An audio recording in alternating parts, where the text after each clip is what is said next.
Yo, mega love shoutout sa ating mga ka-GDS, mga ka-Iskonya na nanonood sa atin ngayon. Alam nyo naman, simulat sa pool pa lang, maka-VP Sara na tayo at DDS talaga tayo. Supporter tayo ng mga DDS. So, eto, pagbibigyan lang natin ng pansin, yung reaksyon ng mga tiga-administrasyon o yung ibang mga bangag dyan, mga putang inang mga bangag dyan, nagigil sa pagpasok sa pagkasenador ni Senator Rodante Marcoleta. Kasi nga naman, si Senator Marcoleta nagbitaw ng salita na pipigilan ko ang impeachment trial ni VP Sara. Ang dami nagre-react na keso ganito, ganyan, gawin ng tama, bakit dapat fair ang mga, sila Mima Alicia, sinabi, di ba dapat House Representative Chairman ka o siyang pinuno ng House Representative, dapat maging fair ka. Nagiging fair lang naman. Nagiging fair naman si Marcoleta. Nagpapakatanga lang talaga itong mga pukin ng inanto na nandyan sa loob ng administrasyon. Bakit kamo? Porkit mas maraming bumoto na congressman para mapa-impeach si VP Sara, hindi na fair si Marcoleta kung ipatigil niya sa alam niyang tama, sa tamang pamamaraan ang gagawin niya. Isipin mo, hindi naman pipirmahan basta kagad ni Senator Marcoleta yan na parang, ayoko ng impeachment trial, Mga bobo ba kayo? Idadaan sa proseso yan. Ngayon, sa proseso makikita kung tama o mali yung gagawin ni Senator Marcoleta. Kasi sinasabi nila, hindi raw fair yung gagawin ni Senator Marcoleta, kesyo ganito, ganyan. Pwede ba yun? Ilulusot niya na lang bigla? Kung pwede nga lang, di sana sinabi na ng presidente nyo na i-impeach na kagad si VP Sara. Sino ba pinaka may boses dito? Di ba? Presidente. Kahit nga presidente, di ba? Hindi niya masabing direkta na i-impeach na si Sara. Hindi. Kailangan niyang gumamit ng galamay. Kailangan niyang gumamit ng bataan. Para lang mapa-impeach si VP Sara. Ang dami nga nilang pinupukol na issue. Na keso nanalo lang to dahil sa 2,000 kuryente, bawas kuryente, keso ganito, ganyan. Mga ulul. Mga ulul talaga kayo. Kayo mga bangag supporter. Mga bangag na nandyan na nanonood na kumukontra dito kay Senator Marcoleta o kay VP Sara. Takot lang talaga kayo na makalusot si VP Sara sa impeachment.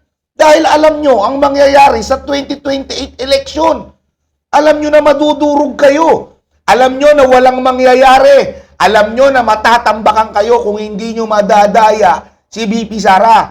Di ba? Ngayon, kung kinakabahan kayo na si VP Sara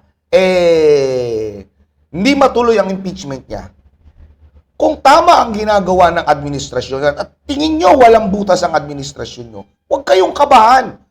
Di ba? Ngayon, dito tayo kay Senator Rodante Marcoleta. Tingin nyo kung maling proseso ang gagawin ni Senator Marcoleta, mailulusot niya sa impeachment trial si VP Sara. Tangina, isang katutak na kayo dyan sa Kongreso. Isang katutak na kayo sa House Representative. Takot na takot pa rin kayo. Kinakabahan pa rin kayo na baka sakaling na baka sakaling mapigilan ni Marcoleta ang pinaplano niyong impeachment trial kay VP Sara. Di ba? Ang dami nyo na. Nasa inyo pa ang pera, nasa inyo pa ang kaba ng bayan. Kinakabahan pa rin kayo. Ang hirap talaga, Ang hirap kasi talaga, pag nasa iyo na ang pera, nasa iyo na ang kaba ng bayan, nasa iyo na ang majority sa House Representative. Ngayon, bati yata sa Senado, nasa inyo na majority. Pero kinakabahan pa rin sila. Bakit kamo? Mahirap kalaban ng katotohanan.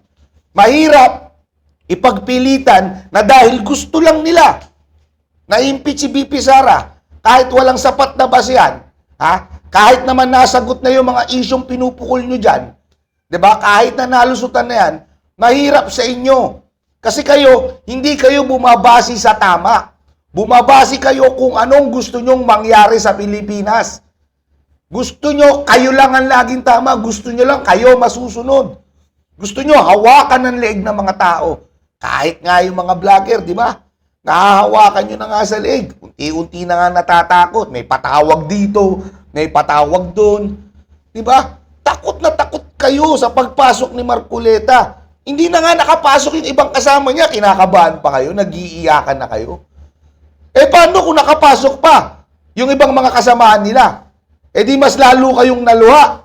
Diba? Hindi, totohanan lang.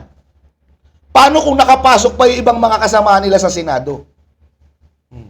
Eh di mas lalo kayong nag-iyakan dito. Meron tayong batas na sinusunod. Ha? Kahit sabihin yung isigaw ni Senator Marcoleta na pipigilan ko ang impeachment trial ni BP Sara, kung hindi siya dadaan sa proseso at kung hindi niya mapapatunayan sa tamang proseso na tama yung sinasabi niya para pigilan ang impeachment ni BP Sara, hindi mangyayari yun. Huwag kayong kabahan. Bakit ba kayo kinakabahan? Ha? Bakit kayo kinakabahan? Kasi alam nyo na nasa katotohanan ang sinasabi ni Marcoleta, nasa katotohanan ang totoong pangyayari kay BP Sara. Diba? Ganun lang naman kasimple yun eh. Kung ba't kinakabahan niyang mga yan. Ganun lang kasimple yun kung bakit sila nag-iiyakan. Huwag kayong umiyak. Kung sa tingin nyo na talagang may maling ginawa si BP Sara, hindi nyo na kailangan mangangaw dyan. Dapat kampante na kayo. Eh ang problema, hindi kampante yung mga taga-kabila. Ang problema, kinakabahan yung mga punyeta sa kabila. Kininginan itong mga to, halatado kayo eh. Halatado kayo na pinagtutulungan nyo lang si BP Sara. Halatado kayo, na gusto nyo lang ma-impeach si BP Sara kahit hindi sapat ang ebidensya o basihan, para mawala yung tinik na nakabaon o nakaharang sa daraanan nila. Oh, tama ba ako? Pinaglululoko nyo yung tao eh. Binibrainwash nyo pa yung tao. Oh. Kahit nga ako eh. Kahit nga ako eh. Kung gusto ko na pigilan, kung gusto kong pigilan yung impeachment ni BP Sara, wala akong magagawa. Kasi wala akong sapat na kakayanan. Wala rin akong sapat na ebidensya tulad siguro na pinangahawakan ni Senator Marcoleta. Siguro nga naman, masyadong malaking ebidensya ang hawak ni Senator Marcoleta. Siyempre, hindi naman niya pagsasabi sa mga tao kagad yan. Diba? Sa husgado sasabihin yan. Oh. Diba? Huwag kayong kabahan. Masyado kayong halatado, na pinagtutulungan nyo lang yung tao. Gusto nyo lang maalis yung tinik sa daraanan nyo. Diba? Hindi dahil sa 2,000 kung ba't nanalo si Marcoleta. Sinasabi nila sa kuryente lang, diba, pagbaba ng kuryente. Ginawa sa mata ng mga DDS, ginawa ni Marcoleta yung tama at ginagawa niya pa rin kahit nanalo na siya. Ang problema sa inyo, pag hindi nakapanig sa inyo, mga animal kayo, sinasabi nyo mali, sinasabi nyo corrupt, sinasabi nyo walang ya. Diba? Yan ang mga utak ng mga bangag. Ganyan ang mga adik, tamang hinala. Puros kayo mga adik, mga pukin ng ina yung mga supporter na bangag. Di ba? Totohanan lang. Lahat kayo tamang hinala.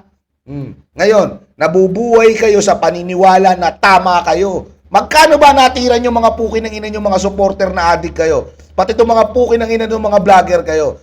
Nasuplehan na ba kayo ng droga? Ba't ganyan kayo mag-isip mga hayop kayo? Di ba? Huwag kayong kabahan. Kung tama kayo, kung nasa tama kayo, at may sapat na ebidensya kayo kay BP Sara, kahit anong sabihin ni Marcoleta, puktang ina nyo, walang mangyayari. Pero dahil napaghahalataan, kinakabahan kayo, napaghahalataan lang na may masamang plano lang kayo kay BP Sara. Gusto lang mawala yung tinik na nasa daraanan nyo. Kaya gusto nyong mawala si BP Sara. Di ba?